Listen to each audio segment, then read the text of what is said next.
30 साल का युवा, एक सुनहरा सपना, एक सुनहरी जिंदगी हमारे सामने, लेकिन आज उस जिंदगी को ठोकर मार के हम कांटों की ताज को स्वीकार करते हैं। उस सुनहरी, उस मखमली जीवन को हम ठोकर मार के कांटों के रास्ते को चुन रहे हैं, जबकि आपको भी मालूम है हम माननीय हैं, फूलों का बिस्तर हमारा स्वागत करने के लिए तैयार है, लेकिन हम कांटों की राह चल रहे हैं।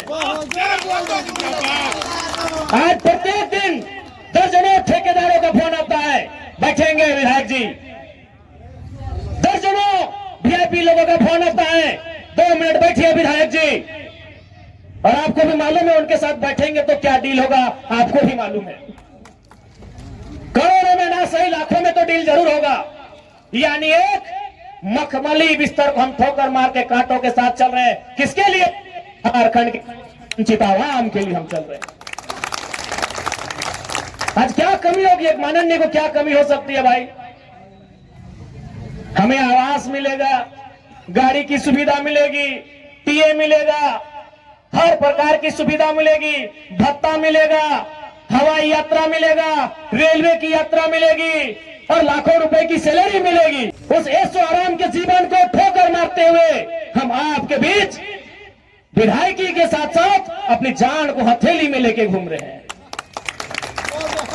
बताइए कोई झारखंड के इतिहास में ऐसे आज के इस दौर में एक भी विधायक का नाम बताइए।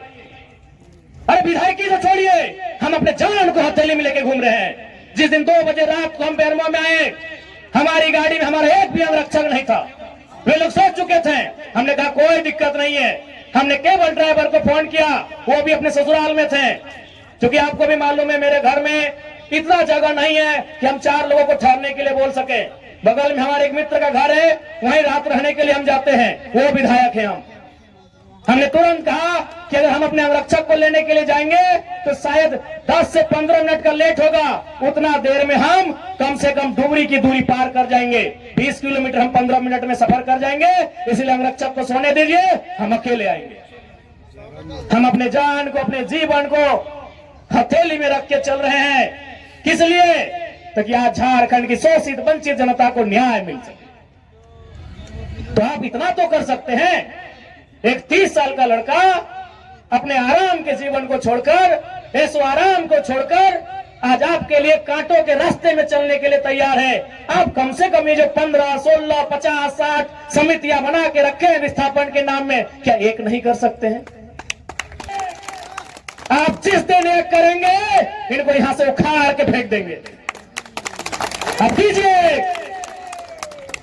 आज बीएसएल में भी हम जाते हैं, वहां 52 समितियां हैं। विस्थापन मोर्चा, विस्थापन क्रांतिकारी मोर्चा, विस्थापन उलगुलान मोर्चा, तो विस्थापन इनकलाब मोर्चा, 52 से 50 समितियां हैं। आप अपने आप को एक कीजिए, आज अपने निजी स्वार्थ का त्याग कीजिए, आज अपने मन के मतभेद को त्याग कीजिए, क्योंकि आज अगर नहीं संभले तो याद रखिएगा आने वाले 20 सालों में, अरे आज तो कम से कम आपके हिस्से की बात कोई कर पा रहा है, आपकी हक की बात कोई बोल पा रहा है, आने वाले दिन अगर बोलेंगे ना तो शायद आपकी जबान काट ली जाएगी, बिल्कुल काट ली जाएगी।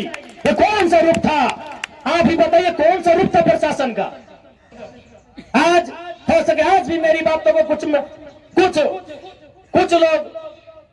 तोड़ मोड़ के प्रस्तुत करेंगे कि विधायक के बोल सुनिए। अरे उनको नहीं मालूम है विस्थापन का दर्द क्या होता है। अगर वे विस्थापन को अध्ययन कर लेते तो शायद ये बोली बोलने का अवसर नहीं देखते। इसलिए आज मैं आपको स्पष्ट कहना चाहूंगा, और मैंने विधायक बनने से पहले ही कहा था, मैंने सांसद का चुनाव लड़ने से पहले ही कहा था कि आज जो हाल मैं देखता हूं पूरे झारखंड का, आज जो मैं अफसरशाही का व्यवहार देखता हूं, आज जो मैं प्रबंधन की मनमानी देखता हूं, मैंने बहुत दुखी होकर कहा था कि मैं पीएचडी का स्कॉलर हूं, लेकिन मैं शायद इस बात को आप लोग मेरा गलत कहें, लेकिन मैं कह रहा हूं कि कोयला अंचल में रहने वाले लोग, जो विस्थापित लोग हैं, वो हम दो, हमारे दो नहीं, 2 बच्चों को एक्स्ट्रा जन्म दीजिए और उनको केवल और केवल विद्रोह की भावना के साथ तैयार कीजिए कि आपको बदला लेना है। बिल्कुल इस मेरी बात से बहुत सारे लोगों को आपत्ति होगी कि माननीय कैसा बोल रहे हैं, लेकिन उनको क्या मालूम कि जिस जमीन को हमारे बाप दादा ने 1970 में दिया है, हमारे बाबूजी मर गए, लेकिन आप भी जवान बेटा वो बुढ़ापे की ओर चला गया है, लेकिन इंसाफ नहीं मिल पाया है। और ये तो गनीमत है। झारखंड के किसान भोले भाले हैं, झारखंड के किसान सरल हैं, झारखंड के किसान सीधे साधे हैं कि आज 1970 की लड़ाई को घिस घिस कर अपने जीवन को, अपने खून को गला गला कर लड़ रहे हैं। अरे ये बंगाल याद होगा तो 1964-65 का दौर था। एक दिन पहले कुछ जमींदारों ने, कुछ सामंतवादियों ने एक किसान को मारा था। उन्होंने नक्सलबारी और नक्सलवादी जैसे घटना को अंजाम दे दिया था। एक दिन पहले। ये तो झारखंड के किसान हैं कि 70 साल से बर्दाश्त कर लिए। बंगाल के किसानों ने एक दिन बर्दाश्त नहीं किया था। आज आप नक्सलवादी सुनते हैं ना, नक्सली नक्सली नक्सली, ये डिक्शनरी का वर्ड नहीं है। नक्सली कोई पूरा वर्ड नहीं है। नक्सली बुरा हो सकता है, नक्सली वर्ड बुरा वर्ड नहीं है। नक्सली एक्चुअल में, वास्तव में बंगाल में दार्जिलिंग जो क्षेत्र है, वहां एक गांव है, उसका नाम है नक्सलवाड़ी। नक्सली कोई डिक्शनरी का शब्द नहीं है जिसको हम लोग झारखंड में सुनते हैं नक्सली। एक बंगाल का गांव है, उसका नाम है नक्सलवाड़ी। उसी गांव में घटना घटी थी।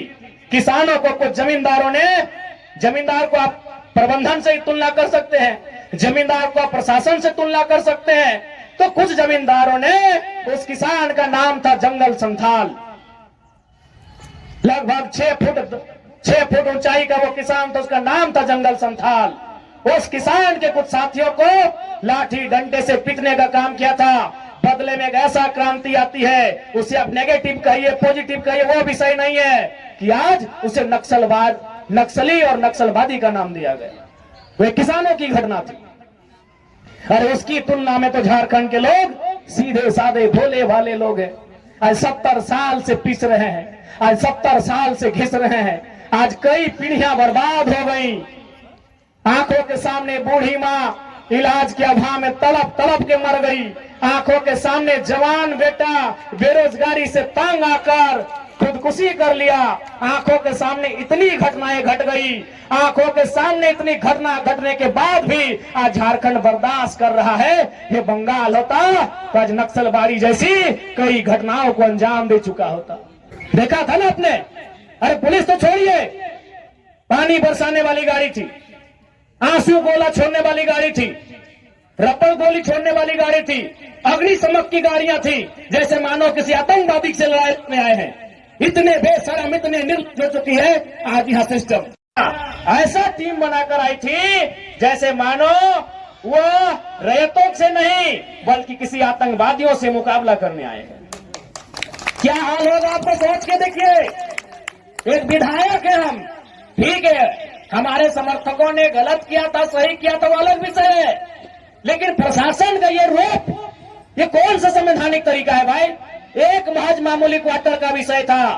ऐसे ऐसे क्वार्टर धनबाद बोकारो में गिनेंगे तो शायद 1 लाख के आसपास होगा, 1 लाख आसपास होगा। एक मामूली क्वार्टर के लिए जो प्रशासन ने अपना एक घृणित चेहरा दिखाया, बिल्कुल ये घृणित चेहरा था प्रशासन का, ये नफरती चेहरा था प्रशासन का, ये असंवैधानिक अमानवीय चेहरा था प्रशासन का। एक विधायक के साथ जब वो इस प्रकार का व्यवहार कर सकते हैं तो सोचिए आम ग्रामीण रैयत विस्थापितों का